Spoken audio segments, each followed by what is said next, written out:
উর্বর হতো, জমিন উর্বর করার জন্য। এটা বলে গোবর টোকাইতে গেছি। একটা মেয়ে গোবর টোকাইতে গেলে তার বয়স কত হয় ওই সময়? 20 বছর। গোবর টোকায় কয় বছরের মেয়ে? 8, 9, 10, 11, 12 সর্বোচ্চ। 12 বছরের পরে সাধারণত কোনো মেয়ে যায় না। বলে গোবর টোকাইতে গেছি, গোবর কুড়াইতে গেছি, সেখান থেকে ডেকে এনে তোমার বাপের হাতে তুলে দিছে। 3 মাস পরে বুঝছি যে আমার বিয়ে হয়েছে মামাতো ভাইয়ের সাথে। তোমার বাপ হলো আমার মামাতো ভাই, আমাদের বাড়িতে গেছে তো আমার আব্বা আমার মামারা গেছে আগেই, খালতো বোনে পালতো, খালাতো বোনে লালন পালন করতো। গোবর টোকাইতে গেছে, ওখান থেকে ডেকে এনে বলছে পুকুর থেকে গোসল করে আনো। নিজে নিজে গোসল করে আসছি। দুলাভাইয়ে গোসল করা নাই, নাউজুবিল্লাহ মিন যালিক। আর এখন তো দুলাভাইয়ে গোসল করা না রে, গজব রে। এটার নাম হলো ডিজিটাল। এই স্মার্ট যুগে এসে রফিক মাদানিরে ল্যাংটা করে মাইয়া লাগাই দিছে।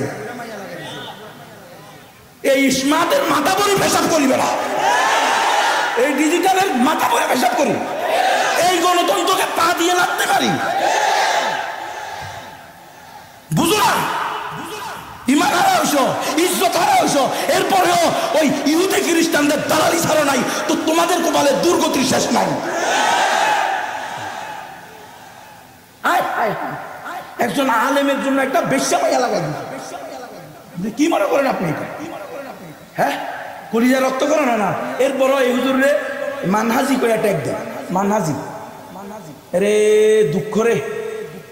আমার বাহিরের লোক আমারে দুশ্মন, আমার দুশ্মন আমার সাথে দুশ্মনী করবে, আমারে মুজাহিদ বলবে, জঙ্গি বলবে, সন্ত্রাসী বলবে, উগ্রবাদী বলবে, মানাজি বলবে, হ্যাঁ অতি জজবাদী বলবে, আমার দুশ্মনেরা বলবে। কিন্তু যখন আমার ওস্তাদ বলে, আমার মুরব্বী বলে, আমার ভাই বলে, আমার সদাতি বলে, তখন আর কষ্ট রাখার জায়গা থাকে না। জিহাদের কথা বলা মানহাজি কেন?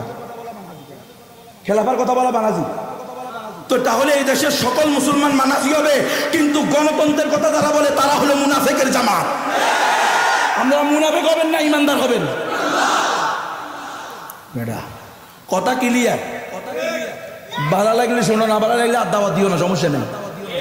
আমরা ওয়াজ করি খাই না, আল্লাহ খাওয়াই এই জন্য খাই। এর গোড়ার ডিমের ওয়াজ জীবনে দাওয়াত দিবেন না, লিখে দিবেন। বলবেন গুনবী এই কিশোরগঞ্জে ঢুকা নিষেধ। বেটা আমরা তাগুতে ওই 19 জনের লিস্টে নাম দিছে, 119 জনের লিস্টে নাম দিছে, সেটারে আমরা ভয় করি না। আমরা আব্রাহাম লিঙ্কনের ভয় করি না, আমরা সুপার পাওয়ারের ভয় করি না। তোমার মতো এই সমস্ত সেন্সারের ভয় করার সময় আছে নি? বেটা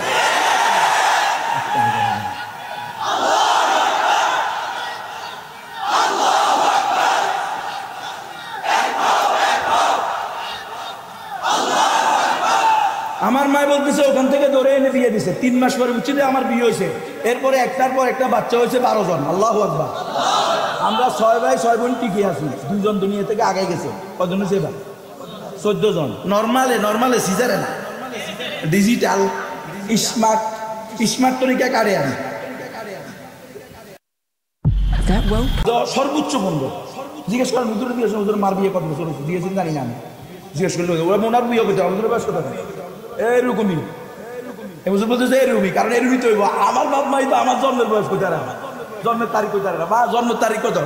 জন্মের তারিখ বছরের আল্লাহ রহমতে এই মাথায় একটা, আরে ওই মাথায় একটা, আবার জন্মের তারিখ নিছে। আসেন কা খারাপ লাগে? আমার মা বাপি রসুলের সুন্নতের উপরে, রসুলের হুকুমের উপরে আমল করছে। আবার আমার রসুল বলছে তাজা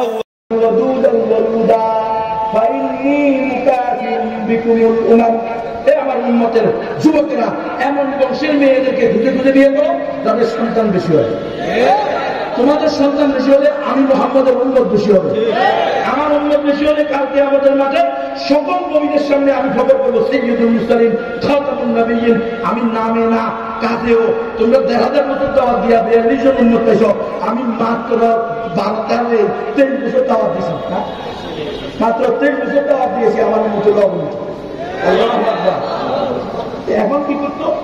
এই যে আমাদের দেশের সংস্কৃতি ছিল যে 12, 13, 14 বছরে কি হয়ে যেত, আমাদের